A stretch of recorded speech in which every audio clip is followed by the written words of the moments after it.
नमस्कार साथियों। तो एक बार फिर से आप सबों का फार्मेसी जर्नी में स्वागत है। और हम जो सेमेस्टर फर्स्ट को कवर कर रहे थे, जिसमें कि हम फार्मास्यूटिक्स को कंटिन्यू कर रहे थे। फार्मास्यूटिकल्स वन को पढ़ रहे थे हम लोग, जिसमें कि हमने यूनिट वन को कवर अप कर लिया था। और आज जो है हम जो है यूनिट टू को कवर करेंगे। तो हमें एक्चुअल में क्या है कि आज जो पढ़ना है, क्या क्या चीज़ पढ़ना है, पहले तो ये देखेंगे। और इसमें क्या क्या इम्पोर्टेंट है, इस पे हम काम करेंगे। ठीक है। तो पहले तो हम देखते हैं।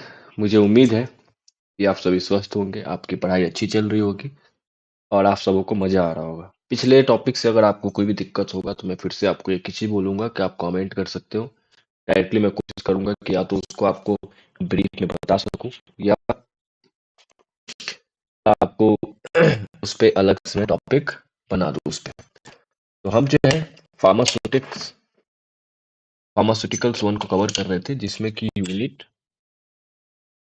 टू चल रहा था हमारा। तो यूनिट टू को आज शुरू करेंगे, जिसमें कि बेसिकली दो टॉपिक पढ़ने हैं। पहला तो जो आपका जो है वो है फार्मास्यूटिकल कैलकुलेशंस। ठीक है। कि किस कैसे कैसे जो भी टर्म्स है फार्मास्यूटिक्स में, दवाइयों को कैसे कैलकुलेट किया जाता है, उस चीज को पढ़ेंगे। और दूसरा जो है हमारा जो है पाउडर्स पाउडर्स के बारे में जानेंगे कि पाउडर होता क्या है, पाउडर से दवाई कैसे बनता है। उस चीज को हम इस पूरे यूनिट में देखेंगे। तो इस लेक्चर में बेसिकली दो लेक्चर रहने वाला है यूनिट टू का। पहले लेक्चर में हम फार्मास्यूटिकल कैलकुलेशन को कैरी करेंगे और दूसरे में पाउडर्स को कैरी करेंगे। फार्मास्यूटिकल कैलकुलेशन में बेसिकली तो पहले देखना है कि वेट एंड मेजर्स क्या होते हैं, उसके जो दो पार्ट थे, इंपेरिकल्स एंड मेट्रिकल सिस्टम, उसको क्या होते हैं। फिर एलिगेशंस मेथड क्या होता है, प्रूफ स्पीड्स क्या होते हैं, और आइसोटोनिसिटी क्या होता है। इस चीज के बारे में हम आज जानेंगे। चलिए ठीक है, आगे बढ़ते हैं और सबसे पहला टॉपिक जो हमारा है फार्मास्यूटिकल कैलकुलेशन, उसको समझते हैं। बेसिकली जो फार्मास्यूटिकल कैलकुलेशन होता है, उसमें हम मैथमेटिकल कैलकुलेशन करते हैं किसी फार्मूला का। जैसे हम जब भी कोई दवा बनाने जाते हैं और हमको पता लगाना होता है कितने एमजी लेना है, किस इंग्रेडिएंट का कितना एपीआई लेना है, कितना एक्सिपिएंट्स लेना है, तो उसको हम क्या करते हैं, मैथमेटिकल कंप्यूटेशन के थ्रू पहले पता लगा लेते हैं। ठीक है। तो ये सारे टर्म्स किसमें, कैलकुलेशन के पार्ट में आता है, जो कि फॉर्मुलेशन, प्रिपरेशन और दवाई को डोजेज बनाने में हमें यूज होता है।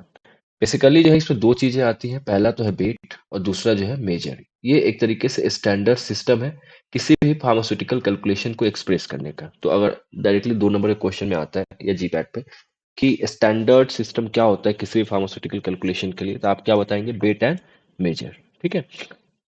बेसिकली वेट क्या होता है, it is a measure of gravitational force acting on the body which is directly proportional to the mass.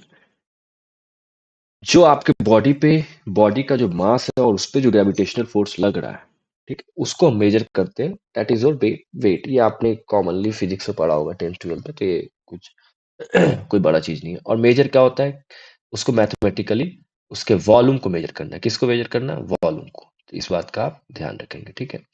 Wait में हम क्या कर रहे हैं, मास को मेजर कर रहे हैं, मास को। ठीक है। और मेजरमेंट में हम बेसिकली वॉल्यूम को मेजर करते हैं। जो दो सिस्टम हमें पढ़ना है, पहला तो है इंपेरियल सिस्टम और दूसरा जो है मैट्रिक सिस्टम। दोनों को बारीकी से जानेंगे, समझेंगे कि क्या होता है। इंपेरिकल सिस्टम पहले देखते हैं। इंपेरिकल सिस्टम जो है पहला जो है ब्रिटिश सिस्टम था। वेट एंड मेजर को जो कि फार्मेसी और मेडिसिन में यूज किया जाता था, इसको जो है बाद में रिप्लेस कर देगा मैट्रिक सिस्टम से, क्योंकि जो है क्योंकि जो ये जो है बहुत ज़्यादा कॉम्प्लेक्स होता था और ये आसान नहीं होती थी किसी भी चीज़ को मेजर करने में। तो बाद में एक नया टेक्निक को डेवलप किया गया, दैट इज मेट्रिक सिस्टम।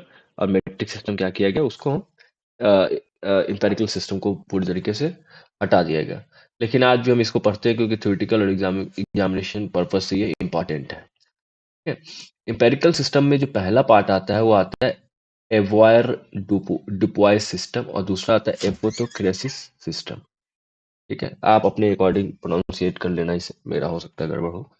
समझने की कोशिश करेंगे कि ये दोनों चीजें होती क्या है। ठीक है। बेसिकली 5 नंबर या 2 नंबर में आपको डायरेक्टली डिफिनेशन पूछ दिया जाता है कि इंपेरिकल सिस्टम कितने टाइप के होते हैं और दोनों टाइप के नाम आप लिखो। पहला जो है हम देख रहे हैं एवायर डुपोसी सिस्टम। ये एक तरीके से सिस्टम है कि इसका वेट के लिए mainly use for commercial and the bulk weighing of drug. मतलब बहुत सारे ड्रग को एक साथ अगर मेजर करना होता है, उसका वेट पता लगाना होता है, तो उसके लिए हम क्या यूज करते हैं, एवायर डुपोसी सिस्टम, जो कि इंपेरियल सिस्टम का पार्ट है। It is not commonly use in dispensing pharmacy. Dispensing pharmacy मतलब कि अगर कोई भी बैच किसी भी इंडस्ट्री में बन रहा है और उसको हम डिस्पेंस कर रहे हैं इंडस्ट्री से, तो उसमें हम इस सिस्टम का यूज नहीं करेंगे। इसके कुछ यूनिट्स होते हैं, बेसिकली वही इंपॉर्टेंट होता है। बेसिकली इसको ग्रेन बोला जाता है, और ग्रेन ही एक्चुअली इसमें ग्राम दिया गया हुआ है। ब्रिटिश में ग्राम को पहले ग्रेन बोला जाता था, और 1 grain is equal to 64.8 mg उसका इक्विवेलेंट है। ये आप जीपैट के लिए इंपॉर्टेंट है, डायरेक्टली एग्जामिनेशन में तो नहीं पूछे जाते हैं। 1 ounce 437.5 ग्रेन्स बेसिकली जो है ग्राम में कन्वर्ट करते हैं तो 28.35 ग्राम हो जाता है। ग्रेन और ग्राम एक चीज नहीं है, बस टर्म एक जैसे हैं। मैं आपको पहले समझा दूं। 1 pound 60 ounce 453.6 ग्राम। तो ये सारी चीजें आप याद कर सकते हैं फर्दर कॉम्पिटेटिव एग्जामिनेशन के लिए। दूसरा जो पार्ट है आपका वो है एपोथेकेरिस सिस्टम। ठीक है, ये जो सिस्टम था पुराना सिस्टम था वेट और मेजर के लिए, और फॉर्मली जो है फिजिशियंस के द्वारा यूज किया जाता था किसी भी मेडिसिन को डिस्पेंस करने के लिए। जैसे कि आप डॉक्टर से दिखाने जाते हो तो आपको कितना दवाई देना है उसको एक्चुअल में एक मेजरमेंट होना चाहिए ना उसको। आज जाते हो तो आप बोलते हो कि एक पत्ता ले लो या 2 टैबलेट ले लो, तो पुराने जमाने में तो ऐसा होता नहीं था। तो वो लोग क्या करते थे कि कैलकुलेट करके वेट करके देते थे, और उसका ये एक तरीके से एम्पेरिकल सिस्टम का ये मेथड है। और इसको अब मॉडर्न हो गया तो इसको रिप्लेस कर दिया गया है किससे, मेट्रिक सिस्टम से। इसमें भी यूनिट होता है, आप यूनिट को देख सकते हैं। 1 ग्राम 64.8, 1 स्क्रैपुल्स 20 ग्रेन्स, 1 ड्राम 60 ग्रेन्स, 1 ounce, ये सारे जो है इसके सिंबल्स हैं। ठीक है, तो मैंने एक्स्ट्रा पार्ट्स इसमें डाले हैं। सारे यूनिट्स दिए गए हैं। 1 गैलन 8 पिंट्स, ठीक है, 1 पिंट्स 16 फ्लूइड आउंस। ठीक है, और एक पिंट में अगर एमएल में कन्वर्ट करते हो तो अप्रोक्स 330 ml में चेंज हो जाता है। तो ये सारे जो है ब्रिटिश टर्म्स हैं, और उसके जो है बेसिकली ये लिक्विड के टर्म में आता है, और ये जो है सॉलिड के लिए आता है। ठीक है, अब बात करते हैं मेट्रिक सिस्टम का, जो आज यूज होता है। International decimal system of weight and measurement है। और ये एक्चुअली क्या है, किसी भी डोजेज को बनाने के लिए जब एक्यूरेट मेथड हमको चाहिए किसी वेट पता लगाने के लिए, तो एक्यूरेट प्रिपरेशन देता है, डिस्पेंसिंग देता है डोज का। इससे बेसिकली हम क्या यूज करते हैं, किलो यूज करते हैं, मिली यूज करते हैं, माइक्रो यूज करते हैं। ये इसके सिंबल्स है और वैल्यूज है। ये वैल्यूज आपको याद होने चाहिए, शुरू से लेकर अंत तक आपको यही काम आने वाले हैं। ठीक है, आगे बढ़ते हैं। इसमें भी जो मेजरमेंट के दो टाइप से है, कैपेसिटी को कैसे मेजर करते हैं और वेट को कैसे मेजर करते हैं। कैपेसिटी बेसिकली लिक्विड के लिए हो गया, और वेट बेसिकली आपका सॉलिड के लिए हो गया, या किसी हार्डनेस सब्सटेंस के लिए हो गया। 1 gallon 160 fluid, 1 quarts 60 fluid, 1/4 gallon 1 quart, 1 pint 20 fluid ounce, ऐसे ही दिया हुआ है। ठीक है, इसमें gram decigram deca hecto kilo इसके सिंबल्स दिए गए हैं, और उसमें कितने ग्राम्स होते हैं ये इधर दिए गए हैं। तो आप बेसिकली इसको याद करने की कोशिश करेंगे। एग्जामिनेशन पॉइंट से डायरेक्टली नहीं पूछा जाता है, लेकिन कॉम्पिटेटिव एग्जामिनेशन में कोई भी एक पॉइंट उठा लिया जाएगा, आपको पूछा जाएगा कि इसका वैल्यू इक्विवेलेंट ग्राम में कितना होता है, इक्विवेलेंट आउंस में कितना होता है, डायरेक्टली पूछा जा सकता है। अगला जो पार्ट है ये आपके एग्जाम में आ सकते हैं, डायरेक्टली आ सकते हैं, इसमें न्यूमेरिकल्स भी आ सकते हैं। न्यूमेरिकल बहुत ही आसान रहेगा, ऐसा नहीं कि कोई कॉन्सेप्चुअल न्यूमेरिकल होगा, डायरेक्ट फार्मूला बेस पे न्यूमेरिकल होगा। आपको चीजें दी रहेंगी, आपको फार्मूला में पुट करना है, आपके आंसर्स बाहर आ जाएंगे। पहला जो है परसेंटेज वेट इन वेट, क्या देख रहे हैं, परसेंटेज वेट इन वेट। ठीक है, इसमें क्या होता है, solute and solutions are solid. इसमें क्या होगा, वेट और वेट की बात थोड़ी है, तो इसमें सॉल्यूट भी सॉलिड होगा, और आपका जो सॉल्वेंट है वो भी सॉलिड होगा। मतलब जो भी चीजें आप बात कर रहे हैं वो हम सॉलिड या सेमी सॉलिड के टर्म में बात करेंगे। फॉर्मूला जो होगा, वेट ऑफ सॉल्यूट इन ग्राम और weight of solution in gram into 100।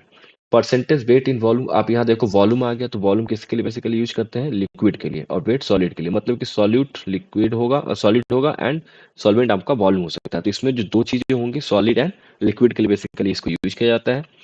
तो इसमें जो फॉर्मूला लेंगे, वेट ऑफ सॉलिड इन ग्राम, और वॉल्यूम ऑफ सॉल्यूशन जो लेंगे हम एमएल में लेंगे, क्योंकि ये लिक्विड के लिए हम यूज कर रहे हैं। ठीक है, देखिए यहाँ ग्राम है इसलिए हम यहाँ पे मिलीलीटर लिए हैं। यहाँ अगर लीटर लेते, यहाँ अगर हम केजी लेते हैं तो यहाँ पे आप लीटर ले लेंगे। That is totally same. फिर आता है वॉल्यूम इन वॉल्यूम। बेसिकली ये टोटली जो है लिक्विड पर्पस के लिए होता है, जिसमें सॉल्यूट और सॉल्वेंट दोनों के दोनों टर्म्स लिक्विड में हो। तो इसमें जो सॉल्यूट का वॉल्यूम होगा वो भी, यहाँ पे वेट नहीं लेंगे, ध्यान रखेंगे, क्योंकि ये लिक्विड है। तो यहाँ पे जो सॉल्यूट का वॉल्यूम होगा वो भी मिलीलीटर में होगा, और वॉल्यूम जो होगा वो भी मिलीलीटर में होगा। जनरल फार्मूला अगर निकालना हो किसी भी सॉल्यूट का, तो percentage into total quantity divided by 100, जिसमें अगर कोई भी अगर मान लो परसेंटेज, डायरेक्टली परसेंटेज पूछ दिया जाएगा आपको, उसमें ये नहीं बताएगा कि वेट बाई वॉल्यूम है, वॉल्यूम बाई वॉल्यूम में क्या दिया हुआ है, और क्वांटिटी आपको सिंपली दे दिएगा कि इतना क्वांटिटी है, तो आप डायरेक्टली इस फॉर्मूले में पुट करोगे, आपके आंसर निकल के आ जाएंगे। यहाँ पे एक एग्जांपल मैंने दिया है कि 500 ml, ठीक है, यहाँ पे देखो वॉल्यूम दिया हुआ है, ठीक है, 4% वेट बाय सॉल्यूशन, आपको परसेंटेज दिया हुआ है, तो 4/100 इंटू 250, दैट इज योर 10 ग्राम, आपके जो ये आ गए वेट निकल के आ गया। आपको बेसिकली यहाँ पे वेट निकालना था, आपको यहाँ सॉल्वेंट दिया हुआ था और परसेंटेज दिया हुआ था, तो कुछ नहीं, फार्मूला को इधर उधर आपने करके रख लो, बेसिकली 4 को इधर रख लो आप, ठीक है, ऐसे भी समझ सकते हो। और यहाँ पे आपको मान लो कि इसको x ले लेते हैं, आपको जो पता लगाना है, पता क्या लगाना है आपको, वेट पता लगाना है, हाउ मच ड्रग पूछा गया है, और आपको कितना दिया हुआ है, 250 ml दिया हुआ है आपको नीचे, ठीक है, और आपने फॉर्मूला में क्या देखा, इनटू 100, यही फॉर्मूला था आपको, और इसी एक्स को निकालने के लिए आप क्या करो, ये 4 को इंटर कन्वर्ट कर दो, यही चीज को यहाँ पे बताया गया है। तो कोई बड़ा चीज नहीं है, फॉर्मूला में डायरेक्टली पुट करना है, ऐसे ही क्वेश्चन आएंगे, बहुत ही आसान रहेंगे। तो ये आपको जो है स्कोरिंग एरिया है, तो इसको आप कोशिश करेंगे कि ना छोड़े। अगला जो टॉपिक है, इंपॉर्टेंट टॉपिक है, एलिगेशन मेथड, ये भी डायरेक्टली पूछा जाता है, तो इंपॉर्टेंट है। एलिगेशन मेथड एक तरीके का शॉर्टकट मेथड था, जिसको यूज करते हैं किसी भी दो सब्सटेंस जिसके अलग अलग स्ट्रेंथ है, उसके प्रोपोर्शन या उसके स्ट्रेंथ को मेजर करने के लिए, ठीक है। जैसे कि आप जब कोई दवाई को देखते होइएगा, तो उसमें अलग अलग इंग्रेडिएंट्स दिए होंगे, कभी भी दवा के जो स्लिप होता है, पत्ता जो होता है, उसको पीछे पलटना, और उस पे इंग्रेडिएंट्स में आपको पैरासीटामोल, फिर उसमें एक्लोफिनैक, डाइक्लोफिनैक, जो भी उसमें मिक्स किए होंगे, उसके अलग अलग सॉल्ट्स जो होंगे, उसके अलग अलग कॉम्पोजिशंस के अलग अलग स्ट्रेंथ दिए होंगे। तो एलिगेशंस मेथड से हम उस अलग अलग जो कॉम्पोजिशन है उसके स्ट्रेंथ को पता लगा सकते हैं, उसके कॉम्पोजिशन को पता लगा सकते हैं। बेसिकली एक शॉर्टकट मेथड है, ठीक है। ये डायरेक्टली पूछा जाता है, बहुत ही इंपॉर्टेंट है, पहले ही बता रहा हूँ आपको, क्योंकि इस पे न्यूमेरिकल आने ही आने हैं, दो चीज दिए रहेंगे, उस पर आपको पता लगाना हो। मैं आपको बहुत ही अच्छे से समझाऊंगा, ठीक है। देखिए, जो आपका मीन प्राइस रहेगा, ठीक है, वो बीच में रहेगा। Coast price, coast price of unique quantity of cheaper, और ये क्या है, डियरर, ठीक है। इससे आप यहाँ समझो और से समझ में आएगा। पहले आपको क्या करना है कि जो हायर स्ट्रेंथ होगा, हायर स्ट्रेंथ जिसका होगा, उसको आपको टॉप में लिखना है, ठीक है। 30% is higher strength, and that is lower strength, उसको आपको बॉटम में लिखना है, ठीक है।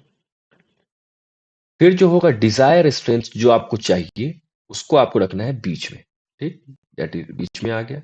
अब देखो, 20 - 10, 20 में से 10 को घटाएं, 10 आ गया, और 30 में से 20 को घटाएं, 10 आ गया। तो ये जो आपका 10 निकल के आया, ये आपको मिल गया, आपको एलिगेशन मेथड से आपको जो डिजायर्ड स्ट्रेंथ चाहिए था, ठीक है। तो सब्सट्रैक्ट करना है कैसे, आपको डायगोनली।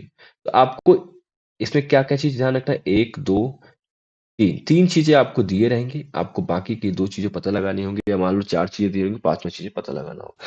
जैसे मान लो यहाँ दिया हुआ है, प्रिपेयर 20% सॉल्यूशंस यूजिंग 30% 10% सॉल्यूशंस। देखो, प्रिपेयर करना है आपको सॉल्यूशन, तो 20% सॉल्यूशन डायरेक्टली बीच में रखेंगे, हायर टॉप में, और जो लोअर स्ट्रेंथ है बॉटम में, फिर डायगोनली सब्सट्रैक्ट करेंगे, आपका आंसर निकल के आ जाएगा।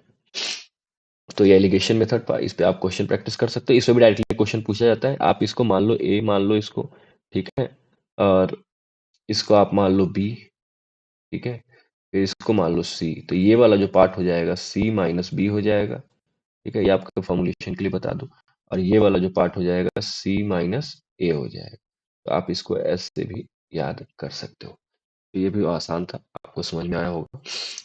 अगला जो बात करते हैं, प्रूफ स्पिरिट। प्रूफ स्पिरिट क्या होता है, ये सारे हम कैलकुलेशंस के पार्ट पढ़ रहे हैं, कैलकुलेशन आप देख रहे हो कैसे कैसे कैलकुलेशन करना है, ठीक है। इसमें नॉर्मेलिटी, मोलालिटी, मोलैरिटी, ये वाला टर्म्स मैंने छोड़ दिया है, क्योंकि जब मैंने पिछले फार्मास्यूटिकल एनालिसिस पढ़ रहे थे हम, फार्मेसी एनालिसिस, तो उसमें ये सारे टर्म्स आपको बताया गया था, तो आपको अच्छे से पता होगा। तो ये चीजें मैंने यहाँ पे एक्सप्लेन नहीं किया है। प्रूफ स्पिरिट एक तरीके से स्टैंडर्ड एल्कोहल होता है और वाटर का मिक्सचर होता है। मतलब कि स्पिरिट एक तरीके से क्या है, अल्कोहल वाटर का मिक्सचर है। कितने पे, 57.1% वॉल्यूम बाई वॉल्यूम है, क्योंकि alcohol and water both are liquid, that's why here we use percentage volume by volume, ठीक है। कितना परसेंट, 57.1। किसका पार्ट होता है, इथाइल अल्कोहल का, और टेम्परेचर क्या है, 15.5 degree Celsius, that is your 60 degree Fahrenheit. तो ये टेम्परेचर और परसेंटेज वॉल्यूम बहुत ही इंपॉर्टेंट है, तभी आप बता सकते हो कि ये जो स्पिरिट है वो जो है प्रूफ स्पिरिट है या नहीं है। एक तरीके से ये रेफरेंस स्ट्रेंथ है, जिसके बेसिस से हम क्या करते हैं, अदर अदर जो आपका जो सॉल्यूशंस है, अल्कोहलिक सॉल्यूशन है, अल्कोहलिक प्रिपरेशन से उसके स्टैंडर्डाइजेशन करते हैं या उसके स्ट्रेंथ को मेजर करते हैं। इसमें दो टर्म आता है, पहला आता है ओवर प्रूफ और एक आता है आपका under proof. Over proof alcohol that contain more than 57.1% volume by volume, मतलब जिसमें एल्कोहल की क्वांटिटी जो होगा, सॉरी, वैसे सॉल्यूशंस जिसमें इथेनॉल की जो क्वांटिटी होगा 57.1% वॉल्यूम बाई वॉल्यूम से ज्यादा होगा, उसको हम ओवर प्रूफ करेंगे। बेसिकली स्ट्रॉन्गर होता है, लेस वाटर इसमें होता है क्योंकि इसमें इथेनॉल की संख्या ज्यादा है इसलिए। और इसको हम कैसे लिखते हैं, एक्स डिग्री ओपी, ओपी का मतलब हो गया ओवर प्रूफ। एग्जाम्पल के तौर पर 10 degree OP means alcohol in 10 degree stronger than proof spirit, मतलब अगर 10 डिग्री ओपी दिया हुआ है, मतलब कि क्या है कि प्रूफ स्पिरिट ये स्ट्रॉन्गर है 10 डिग्री से। अब दूसरी जो है वो अंडर प्रूफ, ओवर प्रूफ 57.1 से ज्यादा, तो अंडर प्रूफ 57.1 से कम। इसमें ज्यादा समझने वाली कोई चीज नहीं है, ठीक है। इथेनॉल के टर्म में बात हो रहा है, तो इथेनॉल के टर्म में आप इसको याद रखेंगे। इसमें बेसिकली वाटर की संख्या ज्यादा होगी और इसको हम क्या लिखते हैं, एक्स डिग्री यूपी, ठीक है। Over proof alcohol is stronger and under proof weaker, ये कॉमन सेंस है क्योंकि ओवर प्रूफ एल्कोहल में इथेनॉल की संख्या क्या है, इथेनॉल की मात्रा क्या है, ज्यादा है, इसलिए ओवर प्रूफ एल्कोहल क्या होगा, स्ट्रॉन्गर होगा बेसिकली अंडर प्रूफ एल्कोहल से। कन्वर्जन की बात करें तो अगर जो हमारा रिजल्ट आ रहा है वो 100 से ज्यादा आ रहा है तो वो ओवर प्रूफ होगा, और अगर 100 से कम है तो अंडर प्रूफ होगा। ये फॉर्मूला जो है आपको बेसिकली यूज किया जाता है, percentage volume by volume of alcohol into 100 by 57.1। तो ये फॉर्मूला है, आपको अगर इससे प्रूफ स्ट्रेंथ पता लगाना हो या परसेंटेज वॉल्यूम बाय वॉल्यूम पता लगाना हो तो आप इसके थ्रू आप पता लगा सकते हैं। और इसमें जो है प्रूफ स्ट्रेंथ अगर 100 से ज्यादा आ रहा है that is over proof, and अगर 100 से कम आ रहा है दैट इज अंडर प्रूफ। तो ये इसके रेफरेंस में बात की गई है। अगला जो है जनरल फार्मूला क्या यूज कर सकते हैं प्रूफ स्ट्रेंथ के लिए, तो परसेंटेज उसी को इधर उधर किया गया है, कुछ नहीं है ये। इसी फार्मूला को क्या किया गया, इसको कन्वर्ट किया गया है, ठीक है। तो आप इस पे ज्यादा कंफ्यूज नहीं हो गए। और over proof 100 plus x into 57.1 ये बाई 100, ठीक है। यहाँ जो एक्स है, मान लो एक्स डिग्री ले लेते हैं यहाँ पे, तो यहाँ पे प्लस कर रहे हैं और अंडर प्रूफ के लिए क्या कर रहे हैं, एक्स को हम माइनस कर रहे हैं, तो कंफ्यूज आप नहीं होंगे, ठीक है। तो फॉर्मुलेशंस को आप अच्छे से याद रखोगे क्योंकि इसमें न्यूमेरिकल जो भी आते हैं आपको 2 नंबर या 5 नंबर, वो डायरेक्टली फॉर्मूला बेस्ड आएगा। तो इसमें ऐसा नहीं कि बहुत सारा कॉन्सेप्ट या बहुत ज्यादा आपको दिमाग लगाने की जरूरत है, तो फॉर्मूला अगर आपको याद होगा तो टू द पॉइंट आपके आंसर बनेंगे। अगला जो पार्ट है वो आइसोटोनिक सॉल्यूशन या आइसोटोनिसिटी पढ़ते हैं। इससे बेसिकली दो मेथड पढ़ना है, पहला फ्रीजिंग पॉइंट मेथड और दूसरा जो है मॉलिक्यूलर वेट मेथड। पहले समझते हैं कि आइसोटोनिक सॉल्यूशन होता क्या है। हम फार्मेसी पढ़ रहे हैं तो हम अपनी टर्म में पढ़ेंगे, हम अपने जो मेडिकल टर्म में पढ़ेंगे। इसमें लिखा हुआ है कि same osmotic pressure as body fluid, मतलब जो हमारा ब्लड प्लाज्मा है, हमारे बॉडी में बेसिकली फ्लूइड कौन सा है, that is your blood plasma या टीयर जो आंसू वगैरह है। तो उसके जो प्रेशर है वो जो है सेम होने चाहिए किसी भी सॉल्यूशन या किसी भी ड्रग के ऑस्मोटिक प्रेशर के बराबर में, तो हम उस सॉल्यूशन को क्या बोलेंगे, आइसोटोनिक सॉल्यूशन। इसमें एक कंडीशन दिया गया है, फ्रीजिंग पॉइंट कितना होना चाहिए, -0.52 डिग्री सेल्सियस, तो हम आइसोटोनिक सॉल्यूशन बोल देंगे। Any solution with the same freezing point is isotonic, मतलब इसके बराबर अगर कोई भी सॉल्यूशन है उसको हम क्या बोलेंगे, आइसोटोनिक सॉल्यूशन। क्योंकि ब्लड प्लाज्मा का फ्रीजिंग पॉइंट कितना होता है, -0.52 degree Celsius. Biological fluid such as blood and tears fluid normally possess an osmotic pressure equivalent to the that produce 0.9% weight by volume sodium chloride solution। देखिए मतलब जो हमारे blood है ना उसमें जो है बेसिकली कितना प्रेशर होता है, कितना 0.9% W/V सोडियम क्लोराइड सॉल्यूशंस की मात्रा पाई जाती है। तो अगर कोई भी solution 0.9% W/V sodium chloride solutions के बराबर होता है तो उसको हम क्या बोल देंगे, आइसोटोनिक सॉल्यूशन। तो यहाँ पे मैंने दो चीजें बताई जिससे आप पता लगा सकते हो ब्लड के कंपैरिजन में कि आइसोटोनिक सॉल्यूशन है या नहीं है। पहला तो फ्रीजिंग पॉइंट -0.5 डिग्री सेल्सियस, और दूसरा जो है 0.9% weight by volume sodium chloride solution present in blood. जो भी टर्म हम बात कर रहे हैं, किस में बात कर रहे हैं, ब्लड की टर्म में बात कर रहे हैं। हम देख लेते हैं टोनोसिटी। तो पहला है आइसोटोनिक, दूसरा है हाइपोटोनिक और तीसरा है हाइपरटोनिक। आइसोटोनिक बराबर जो बॉडी फ्लूइड है और ऑस्मोटिक प्रेशर वो दोनों बराबर होगा। Hypotonic solution having lower.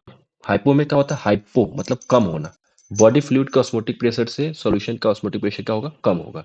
Hyper में क्या होगा कि सॉल्यूशन का जो ऑस्मोटिक प्रेशर होगा बॉडी फ्लूइड के ऑस्मोटिक प्रेशर से ज्यादा होगा। ठीक, यहाँ पे बेसिकली तीनों अच्छे से समझाया गया है।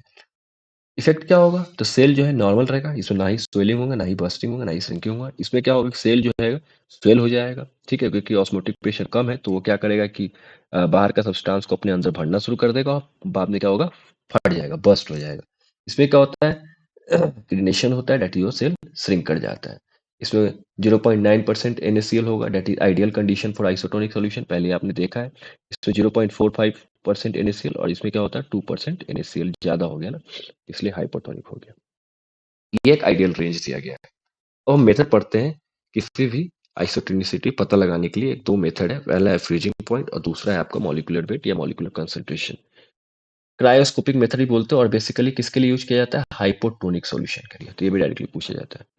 ये एक मेथड है जिसमें कि हम आइसोटोनिक को टोनिसिटी को बेसिकली एडजस्ट करते हैं। इसमें क्या होता है कि जो ऑस्मोटिक प्रेशर होता है डिपेंड करता है number of solute particle in the solution, ठीक है, with body fluid having same freezing point इस परसेंट, मतलब इसमें हम क्या करते हैं, फ्रीजिंग पॉइंट के बेसिस पे हम बात करते हैं, ठीक है, मतलब जो नंबर ऑफ सॉल्यूट है किसी भी सॉल्यूशन में, किसी भी ड्रग में, उसका जो फ्रीजिंग पॉइंट होना चाहिए -0.52 डिग्री सेल्सियस अगर होगा, तभी वो आइसोटोनिसिटी शो करेगा। ठीक है, तो यही आइडियल कंडीशन है। इसका जो फॉर्मूला है किसी परसेंटेज सब्सटेंस को एडजस्ट करना, तो कैसे एडजस्ट करेंगे सब्सटेंस को कि वो आइसोटोनिसिटी को रीच कर जाएगा, तो डेट इज 0.52 -a/b। ये आपका बेसिकली एक फॉर्मूला होता है जिसके थ्रू आप किसी भी सब्सटेंस को एडजस्ट कर सकते हैं, जहाँ पे ए जो है freezing point of unadjusted substance है जो ड्रग है, और बी जो है freezing point of 1% weight by volume solution of adjacent substance, मतलब 1% वेट बाई वॉल्यूम के लिए जो हम लेते हैं। तो आपको ए और बी दिया रहेगा, आपको डायरेक्टली पूछ दिया जाएगा कि एडजस्ट कितना एडजस्टेबल सब्सटेंस हमको जरूरत है फ्रीजिंग पॉइंट मेथड के थ्रू आइसोटोनिसिटी प्रोवाइड करने के लिए। दूसरा basically molecular concentration molecular weight पे है, ठीक है, तो इसमें क्या होता है कि number of solute particle in the solution produce same osmotic pressure at the body fluid. ठीक है, इस टर्म को पहले समझते हैं। पहला तो ये हाइपोटोनिक के लिए होता है, वो हाइपोटोनिक के लिए था, ये हाइपोटोनिक के लिए होता है। A solution that contain 1 gram molecule of non-ionizing solute in 22.4 litre, ठीक है, ये आइडियल, जितने भी यहाँ रेंज दिए गए सारे आइडियल है, ये आपको रटने पड़ेंगे। Eight normal temperature and normal pressure, उसमें अगर 22.4 लीटर अगर नॉर्मल टेम्परेचर और नॉर्मल प्रेशर पे किसी भी सॉल्यूशन जो है कंटेन करता है, तो इसका मतलब ये होता है कि सेम अमाउंट जो है, अगर सेम अमाउंट सॉल्यूट को हम डिजोल्व करते हैं 1 लीटर सॉल्यूशन में, तो वो क्या करेगा कि 22.4 एटमॉस्फेरिक प्रेशर से ऑस्मोटिक प्रेशर को प्रोड्यूस करेगा। ठीक है, समझिएगा, अगर कोई भी सॉल्यूशन जिसमें कि 1 ग्राम मॉलिक्यूल है नॉन आयोडीन सॉल्यूशन का, कितना वॉल्यूम है 22.4 लीटर, टेम्परेचर और प्रेशर आपको कांस्टेंट रखना है, नॉर्मल रखना है, तो वो क्या करेगा कि ऑस्मोटिक प्रेशर एक्सर्ट करेगा 1 एटमॉस्फेयर का। अगर वॉल्यूम 22.4 लीटर है तो यहाँ पे ऑस्मोटिक प्रेशर कितना है, 1 एटमॉस्फेयर, 1 atm। और यही अगर सेम करते हैं कि अगर वॉल्यूम को 1 कर देते हैं सॉल्यूशन के, तो हमारा ऑस्मोटिक प्रेशर कितना हो जाएगा 22.4, दैट इज रिवर्स कंडीशन, मतलब वॉल्यूम और यहाँ प्रेशर जो है डायरेक्टली डिपेंड हो रहा है। ठीक है, इसमें जो फॉर्मूला यूज करते हैं एडजस्टिंग के लिए 0.03 m/n, सॉरी, ये, ठीक है, ये हमारा फार्मूला है। ठीक है, 0.03 एम, एम यहाँ पे हो गया ग्राम मॉलिक्यूलर वेट और एन हो गया नंबर ऑफ आयन या नॉर्मेलिटी। बेसिकली आज इतना ही था टॉपिक में। ठीक है, फ्रीजिंग पॉइंट, मॉलिक्यूलर वेट और जितने भी टाइप ऑफ कैलकुलेशन है, इसमें मैंने नॉर्मेलिटी मोलिटी वाला पार्ट को स्किप कर दिया है ताकि आपको पहले से पता था। आपको इसमें अगर और कुछ चीज़ें जाननी चाहिए और कोई चीज़ समझ में ना आए तो डायरेक्टली आप कमेंट कर सकते हैं, मैं कोशिश करूंगा कि आपको उसका समझा सकूं। उम्मीद है अगर आपको ये टॉपिक अच्छे से समझ में आया होगा, अगर आया होगा तो आप सब्सक्राइब कीजिए। ये चैनल पूरी तरीके से नया है, आपके सपोर्ट से ही आगे जा पाएगा ये। और अपने जो भी फार्मेसी जो नए न्यू कमर्स है उसको शेयर कीजिए, ठीक है, और ऐसे ही हंसते खेलते रहिए और पढ़ते रहिए। सबको धन्यवाद।